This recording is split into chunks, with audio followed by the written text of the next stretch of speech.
నానుడిగా ఏమనుకుంటారంటే, ఆ ప్రార్థనలు ఎప్పటి నుంచో వింటున్నాను, వాళ్ళు ఎప్పటి నుంచో చెప్తున్నారు యేసుక్రీస్తు త్వరగా రాబోతున్నాడు రాబోతున్నాడు, ఇంతవరకు రాలేదు అనుకుంటున్నారు.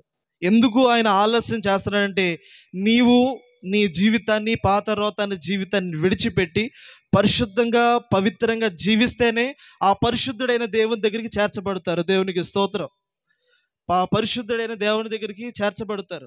ఆయనలో, ఆయన నడకలో కానీ, ఆయన చూపులో కానీ, ఆయన మాటలో కానీ, ప్రతి విషయంలో పరిశుద్ధతను వెంటాడిన దేవుడు.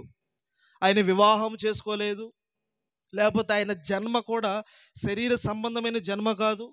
వెలుగు చేత ఈ లోకానికి వచ్చిన దేవుడు, వెలుగై ఉన్న దేవుడు పరిశుద్ధాత్మ ద్వారా పరిశుద్ధినిగా ఈ లోకానికి జన్మించి మానవ అవతారం ఎత్తి తొలి మానవుడైన ఆదాముని మోసం చేసిన ఆదిఘట్ట సర్పము ద్వారా లూసిఫర్ ఆదిఘట్ట సర్పంలో ప్రవేశించి ఆదాముని అవ్వమని మోసం చేసి భయంకరమైన కాడితో మోపం చేసిన పాపం అనే కాడిని ఆదాముని అవ్వ మీద పెట్టాడు.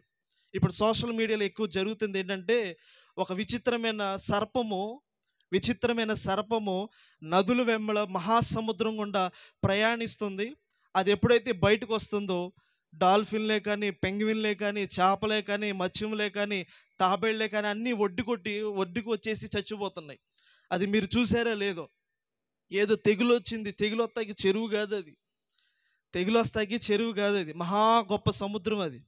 ఆ సముద్రం గుండా ఇప్పుడు సోషల్ మీడియాలో ఎక్కువ జరుగుతుంది ఏంటంటే, చేపలు కానీ, తాబేళ్ళు కానీ, పెంగ్విన్లు కానీ, డాల్ఫిన్లు అన్నీ ఒడ్డుకు వచ్చేసి ఆ నీళ్ళు లేక అక్కడికక్కడ చచ్చిపోతున్నాయి.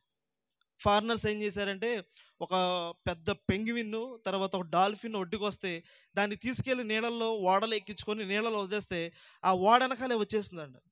ఎందుకు అంత భయంకరమైన పరిస్థితి అంటే, ప్రభు అయిన యేసుక్రీస్తు ముందుగానే తన వాక్యాన్ని నీ కొరకు నా కొరకు చేతిలో పెట్టాడు. రాబోతున్న సంఘటనల గురించి కూడా ఈ ప్రకటన గ్రంథంలో దేవుడు నీ కొరకు నా కొరకు సిద్ధపరిచారు.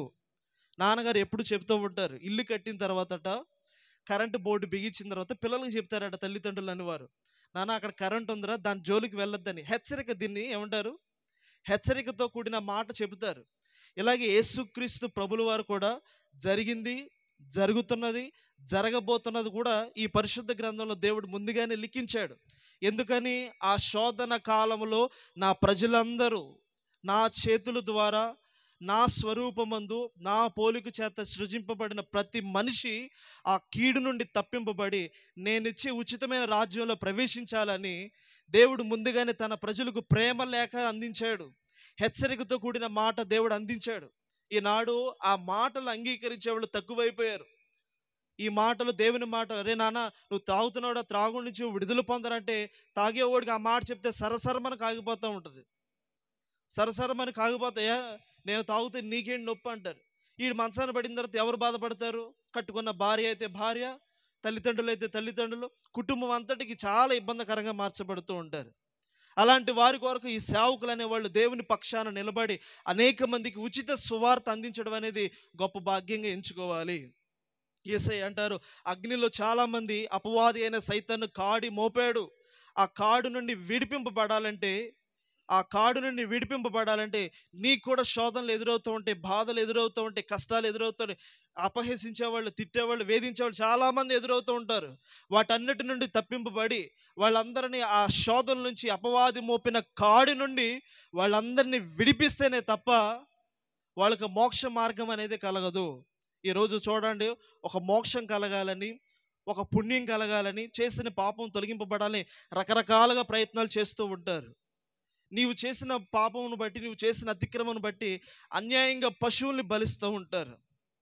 పాత నిబంధన కాలంలో దేవుడైన యెహోవా ఒక మనిషి చేసిన పొరపాటును బట్టి ఒక గొర్రెపిల్ల కానీ, ఎడ్డిపిల్ల కానీ, తర్వాత దూడ కానీ, దేన్నో దాన్ని ఆ మనిషి చేసిన అతిక్రమను బట్టి అన్యాయంగా పశువులు బలైపోతున్నాయని యేసుక్రీస్తు ప్రభుల వారు అది గ్రహించి ఆయన ఈ లోకానికి